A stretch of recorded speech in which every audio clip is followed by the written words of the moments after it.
Salam kerahiman. Hari ini 1 Maret.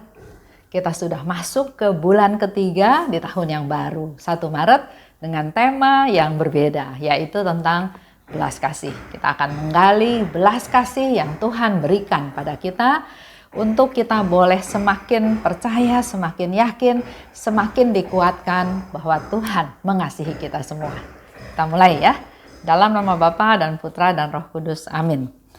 1 Maret kita akan baca dari 718 dan 730. 718. Sesudah komuni kudus, aku mendengar kata-kata ini. Engkau menyaksikan keadaanmu yang sesungguhnya, tetapi jangan takut akan hal ini. Seandainya aku mau menyatakan kepadamu seluruh kepapaanmu, engkau akan mati ketakutan. Tetapi sadarilah dirimu sepenuhnya. Karena kepapaanmu sedemikian besar, aku telah menyatakan kepadamu seluruh lautan kerahimanku. Aku mencari dan merindukan jiwa-jiwa seperti jiwamu, tetapi tidak banyak yang ada. Kepercayaanmu yang besar kepadaku memaksa aku untuk terus-menerus memberikan rahmat kepadamu. Engkau memiliki hak yang besar dan tak terselami atas hatiku, karena engkau adalah seorang putri yang sungguh-sungguh memiliki kepercayaan. Engkau mestinya tidak mampu menanggung besarnya kasihku terhadapmu, kalau aku menyatakannya dengan sepenuhnya kepadamu di bumi ini. Seringkali hanya sekilas kasih itu kuperlihatkan kepadamu, tetapi ketahuilah bahwa ini sungguh rahmat istimewa dariku. Kasih dan kerahimanku tak mengenal batas. 730. Dalam retret ini, aku akan terus membuat engkau berada di dekat hatiku, sehingga engkau dapat mengenal kerahimanku dengan lebih baik, yakni kerahimanku terhadap umat manusia, khususnya terhadap orang-orang berdosa yang malang. Itu semua apa yang dikatakan oleh Yesus yang akan kita bahas bersama pada hari ini. Sesudah komuni kudus, kita menyambut komuni, menyambut Tuhan, bersatu dengan Tuhan.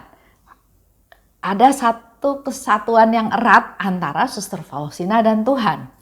Nah, di sana dia mendengar Yesus berkata, engkau menyaksikan keadaanmu yang sesungguhnya, tapi jangan takut akan hal ini. Jadi di sana saya membayangkan Faustina melihat keadaan Faustina yang sesungguhnya. Apa yang dilihat nggak dijelaskan di sini ya, tapi kata-kata Tuhan Yesus, jangan takut akan hal ini. Berarti sesuatu yang bisa membuat dia takut. Suster Faustina melihat kepapaannya, melihat ketidakberdayaannya, melihat hal-hal yang barangkali mengerikan. Sehingga Yesus katakan, jangan takut. Dan dikatakan lebih lanjut oleh Tuhan Yesus, seandainya aku mau menyatakan kepadamu seluruh kepapaanmu, engkau akan mati ketakutan. Jadi di sini kita tahu yang Suster Faustina lihat adalah kepapaannya. Tapi itu belum semuanya, karena kalau diberi penglihatan seluruh kepapaannya, maka engkau akan mati ketakutan. Dalam hal ini Yesus nggak mau memberitahukan semuanya, karena dia tahu manusia punya keterbatasan untuk menanggung segala sesuatu. Seperti di firman Tuhan ada ya, Tuhan tidak akan membiarkan kita jatuh tergeletak. Tuhan tahu kemampuan kita, sampai di mana kekuatan kita, dan Tuhan tidak akan melebihi batas tersebut. Karena kalau melebihi, seperti yang Yesus katakan, engkau akan mati. Ini salah satu bukti tentang kerahiman Tuhan. Tuhan menjaga kita, Tuhan mengasihi kita, Tuhan memelihara kita, tidak membuat kita jatuh tergeletak. Lebih lanjut Yesus katakan, tetapi sadarilah dirimu sepenuhnya. Karena kepapaanmu sedemikian besar, aku telah menyatakan kepadamu seluruh lautan kerahimanku. Ini bukti lagi tentang kerahiman Tuhan. Karena Suster Faustina sungguh papa, sungguh tidak berdaya, sungguh tidak punya apa-apa. Justru karena kepapaan tersebut, justru Yesus melimpahkan lautan kerahimannya. Seluruh lautan kerahimannya. Sama ya, kayak kita melihat orang tidak punya apa-apa, kita ingin memberi, kita ingin memberikan apa yang dia tidak punya. Coba kalau kita ketemu sama yang orang punya segalanya, kita nggak ada kerinduan juga untuk memberikan. Nah ini contoh, saya pernah ke Filipina, ke Tacloban City ya, di Filipina ada Pulau Tacloban. Waktu itu dalam rangka saya ikut seminar tentang Basic Christian Community. Pergi ke satu tempat di situ, saya bertemu dengan seorang wanita muda yang melayani kita, yang hidupnya sangat sederhana, tapi mukanya penuh dengan sukacita. Saya tergerak karena melihat kesederhanaannya, saya tergerak pada waktu dia katakan, jaket yang saya pakai itu bagus, dia bilang gitu. Hati saya tergerak, saya langsung bilang, kamu mau? Dia juga surprise pada waktu dia melihat reaksi saya, respon saya, bukannya hanya senang dipuji, tapi saya malah mau memberikan apa yang saya punya. Dia dengan sukacita, iya saya mau ya, jadi tidak malu-malu, dia mengungkapkan sukacitanya, dia memberi. Dan pada waktu jaket itu diberikan, dia mengalami sukacita dan saya yang memberi juga penuh sukacita karena kesederhanaannya dia, ke apa adaannya dia ya. Nah ini juga saya pikir dengan melihat Suster Faustina yang begitu papa, Yesus yang penuh belas kasih, yang sangat penuh dengan kerahimannya, justru melimpahkan seluruh lautan kerahimannya. Sifat Allah, Allah yang maha rahim, yang justru melihat ketidakmampuan kita, kepapaan kita, ketidakberdayaan kita, justru dia melimpahkan rahmatnya. Di sana dikatakan, sadarilah dirimu sepenuhnya. Kenapa Yesus minta kepada Faustina untuk menyadari dirimu sepenuhnya? Kalau kita dikatakan, Esther sadar, saya langsung pikir, saya salah apa ya? Apa yang saya lakukan? Seolah-olah saya nggak sadar. Tapi dalam hal ini, waktu Yesus katakan kepada Suster Faustina, sadarilah dirimu sepenuhnya. Jadi jangan hanya melihat fisik, melihat tampilan dunia, tapi Yesus mau kita melihat lebih jauh daripada hal tersebut. Lihat dengan sudut pandang lain, bukan hanya fisik tadi ya, tapi lihat yang lebih jauh lagi. Pertama, Yesus mau katakan pada Suster Faustina, engkau adalah karya kasih Tuhan. Kita semua diciptakan oleh Tuhan karena kasih-Nya kepada kita. Yang kedua, engkau adalah gambaranku di bumi. Ingat ya, beberapa waktu yang lalu dalam diary juga Yesus bilang pada Suster Faustina, engkau harus menjadi cermin hidupku. Itu yang menjadi harapannya Yesus pada Suster Faustina. Jadi pada waktu Yesus katakan, lihatlah dirimu, lihatlah apa-apa saja yang Yesus janjikan, yang Yesus inginkan dari kehidupannya Suster Faustina.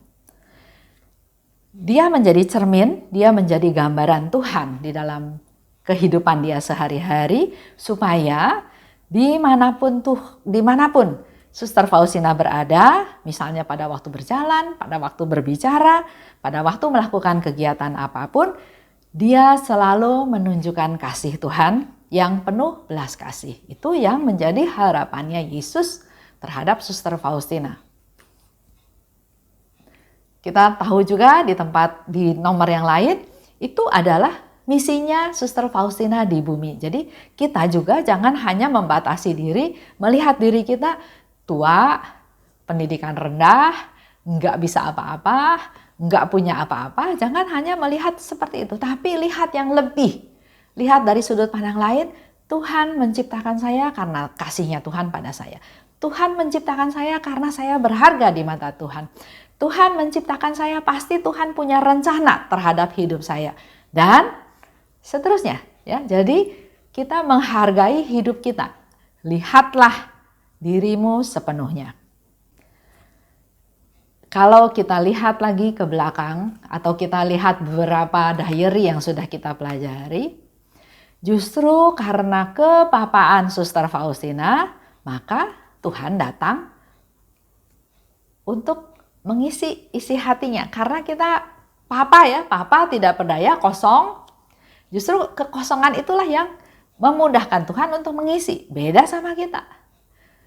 Kita nggak mampu, nggak layak, tapi seolah-olah nggak berdosa, seolah-olah suci, seolah-olah ini semua kehebatan saya. Nah, hal ini yang membuat kita tidak bisa menerima rahmat Tuhan karena kita diisi dengan ego kita, dengan pikiran kita. Mari kita belajar dari Suster Faustina yang sungguh-sungguh papa di hadapan Tuhan sehingga Tuhan leluasa mengisi kita dengan kasih-Nya. Dengan lautan kasih yang penuh belas kasih. Sehingga Suster Faustina menjadi mulia karena kemuliaan Tuhan yang mengisinya.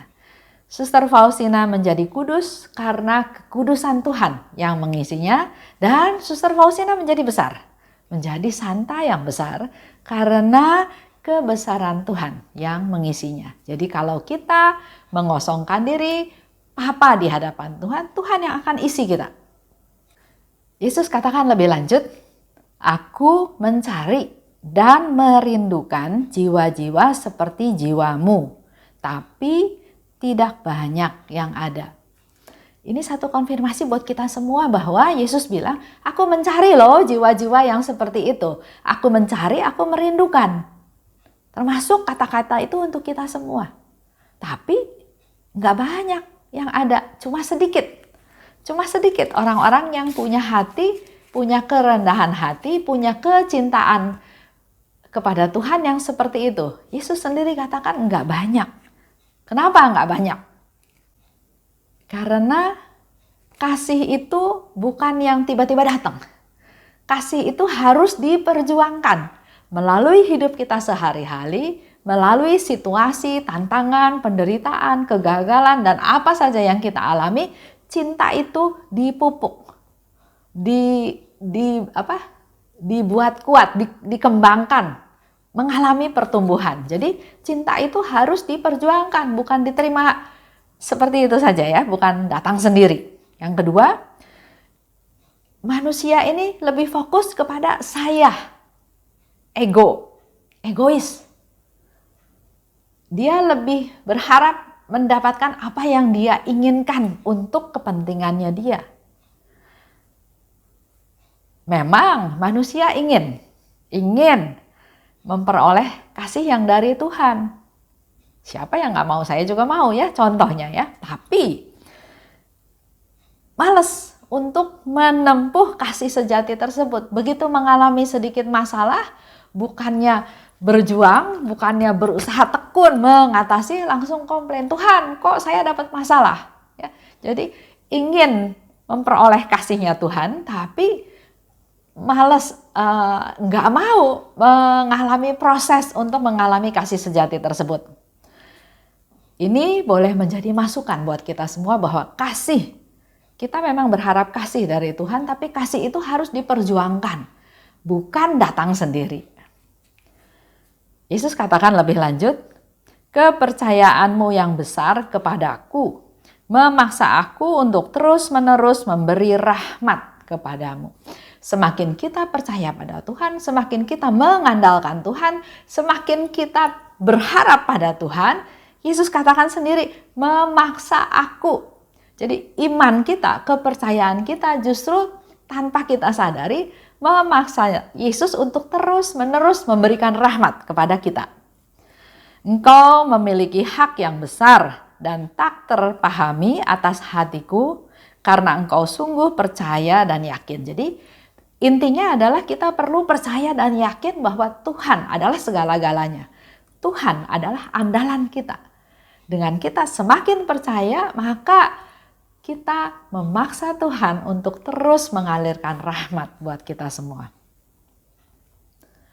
Sebagai kesimpulan, sebagai penutup dari pertemuan hari ini, saya tidak akan ada doa penutup dalam bulan Maret ini ya, tapi menyimpulkan yang menjadi bekal buat langkah kita selanjutnya. Pertama, mari merefleksi dalam hidup kita sehari-hari, seberapa besar saya punya iman kepada Tuhan. Percaya nggak pada kerahiman Tuhan? Dan kalau kita percaya, seperti tadi dikatakan oleh Suster Faustina, oleh Yesus bahkan ya, Yesus yang mengatakan, kepercayaanmu yang besar, kepercayaan kita yang besar kepada Tuhan, memaksa Tuhan untuk terus mengalirkan rahmat kepada kita. Mari kita tumbuhkan iman kita. Makin percaya pada Tuhan, makin mengandalkan Tuhan, makin berharap pada Tuhan. Segala-galanya fokusnya adalah Tuhan. Kita sudah sering sekali membaca tulisan, Yesus Engkau andalanku. Mari kita praktekkan dalam hidup kita sehari-hari, sungguh-sungguh mengandalkan Tuhan. Kasih selalu mengasihi. Kasih selalu mengalah. Itu aja bahan renungan kita hari ini. Terima kasih atas perhatiannya. Salam kerahiman.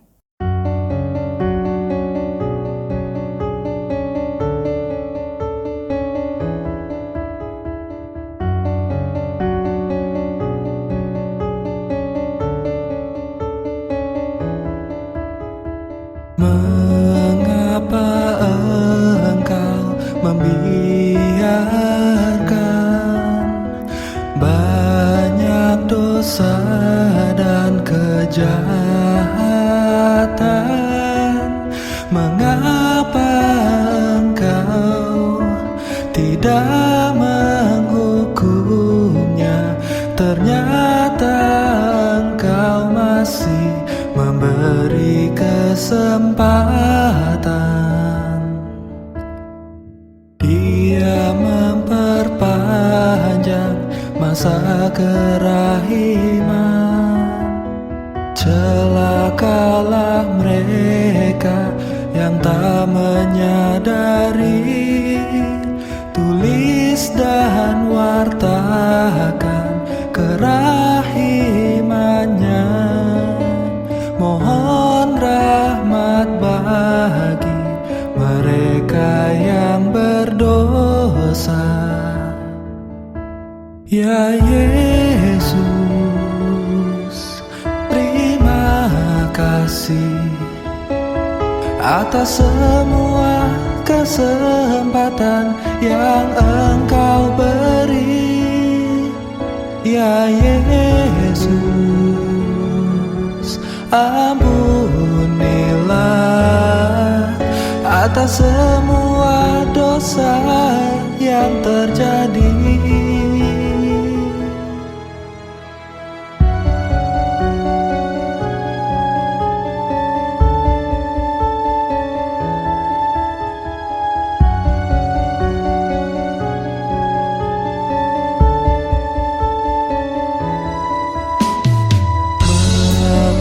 Mengapa engkau membiarkan banyak dosa dan kejahatan? Mengapa engkau tidak menghukumnya? Ternyata engkau masih memberi kesempatan. Dia memperpanjang masa kerahiman. Celakalah mereka yang tak menyadari. Tulis dan wartakan kerahimannya. Mohon rahmat mereka yang berdosa. Ya Yesus, terima kasih atas semua kesempatan yang Engkau beri. Ya Yesus, ampunilah atas semua dosa yang terjadi. Ya Yesus, terima kasih atas semua kesempatan yang Engkau beri. Ya Yesus, ampunilah